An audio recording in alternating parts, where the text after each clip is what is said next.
Hey, everybody, and welcome. And I'm excited today to give you 10 ways to inspire commitment in your students or coaching clients. It is the frustration of every coach and every product creator, every course builder that students buy and then don't implement what they teach. And of course, you have to inspire them to some extent to get them to buy. But here I'm going to be talking more about techniques once they've bought, once they're in your program, techniques to help them actually do what you're telling them to do. And so some of this will be really valuable for those of you who are coaches because they are basically coaching techniques, but not all of them. Some of them really apply quite a bit to online courses or programs, whatever it might be. And this is true whether they're live or they're not live. And in fact, inspiring action taking in something that's evergreen where there's no direct contact with you is actually quite a challenge. So we'll start talking about this. So the first, and I have my notes over here, so if you see me looking to the left, that's why. So the first one is called goal setting and visualization. So you might have heard of something called SMART goals. So specific, measurable, achievable. Sometimes I like to think of that achievable one. Maybe we should be a little bit more aggressive about it, not just achievable, but relevant and time-bound. Time-bound means there's a deadline. Goals, so SMART goals. This has been around for a long time in the business world. And so you want to encourage your students to set these goals and visualize achieving the goals. Imagine what it would be like if they actually achieve the goals. It's a common question to ask, even in the sales process. You might have an initial meeting with somebody, and what would you like to accomplish, and what would it feel like if you would accomplish this? A kind of typical sales technique. But it really, once people buy, just reminding them of their goals and what things would look like if they had those goals can push people to actually take action, increase motivation and commitment, as we say. So that's the first thing, is this goal setting and visualization. The second thing has to do with the relationship between you and your customer or client. And obviously, this is harder to do when you're selling somebody an evergreen course and there is no direct contact. But there are still ways you can do it. But let's start talking about like a coaching type of situation where they meet with you weekly or monthly, and I'm about to sneeze. Uh-oh. So you want to establish a strong relationship, a strong trusting relationship. Your clients need to feel like you support them and like you understand them, like you respect them. And so they're more likely then to trust you and to take the risk of making that commitment and taking action. So definitely show a genuine interest in their concerns and their aspirations. There's this thing called empathetic listening, where you just listen and just, I understand kind of thing. And again, that helps people feel appreciated and take that leap into going in a new direction, which is really often what you're asking people to do. Now, when you don't have that personal connection, and by the way, by personal connection, that would include like a Zoom meeting, by the way. But if you don't have that, so there's certain things that you can do. One thing is to tell stories in the course and just about yourself and let people get to know a little bit about you. And you should have been doing this for a long time in your emails, over a long time anyway. And you can offer, so for example, I have evergreen courses and I offer people email coaching for 3 months after they buy the course. It's like Monday through Friday. They can send in one email a day and I'll answer them. So that does create some kind of connection. You can ask people to do some homework and then maybe post it somewhere, like in a Facebook group or a Slack group. So there are ways to create a connection even when something is not really one-on-one.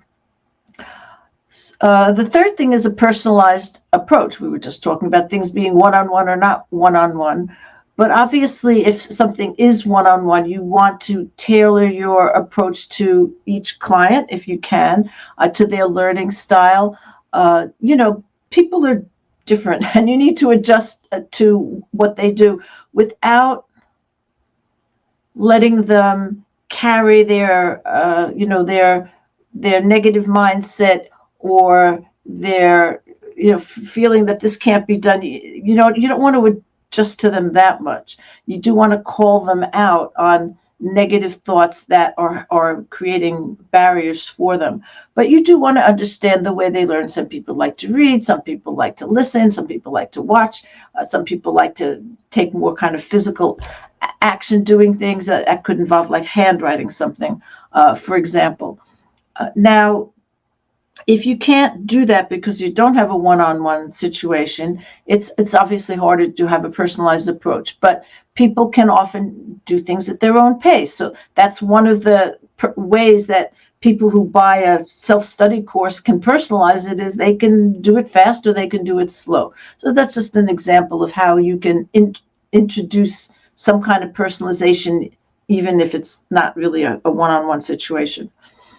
So the fourth method of way of inspiring commitment is giving them empowerment or autonomy. Another word is agency. You give people agency. You give people the power to make their own decisions. And so again, on a one-on-one situation with coaching, very often you say, this is your goal, and you might ask them. Very often they really know the steps they have to take. So if it comes out from them, they're more likely to take action on it.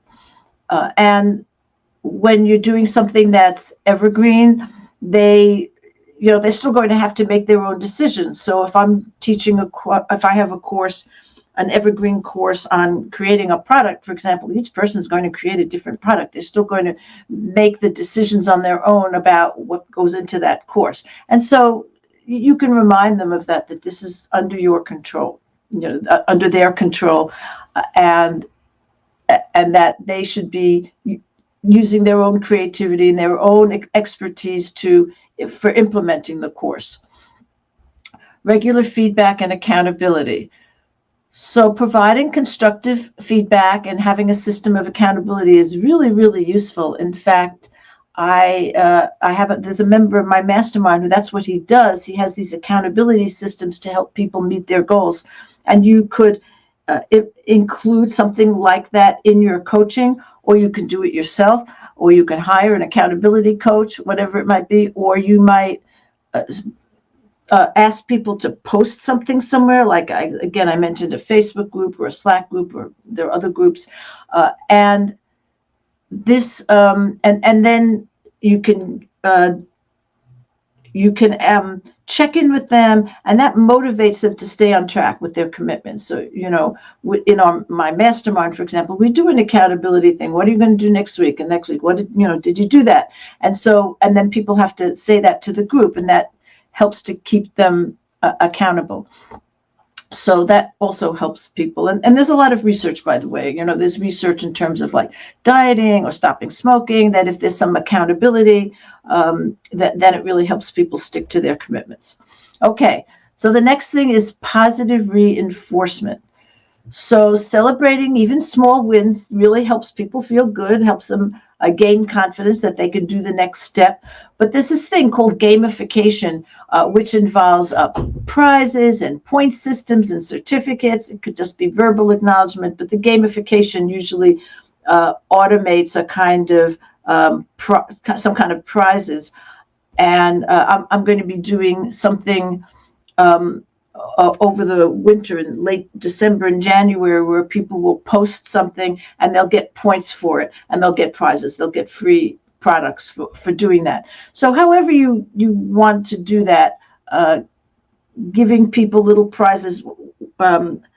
Somebody said to me that she had taken a course, also a member of my mastermind, and she had taken a course that included this gamification. She said, and I won a book. And she said, I could have gone out and bought the book, but it just felt so good that it encouraged me to be at the top of the class, so to speak.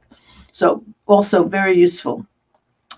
Challenging limiting beliefs. I mentioned this just briefly without using that word. word. So on one hand, you want to, give them, empower them and give them autonomy, and let them choose their own way of doing things. But on the other hand, you want to challenge them a little bit, limiting beliefs or negative thought patterns that may hinder their process. So you do have to bring that out.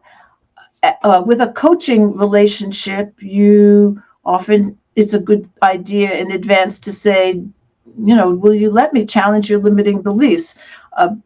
And that helps them actually make progress. So that could be part of your contract.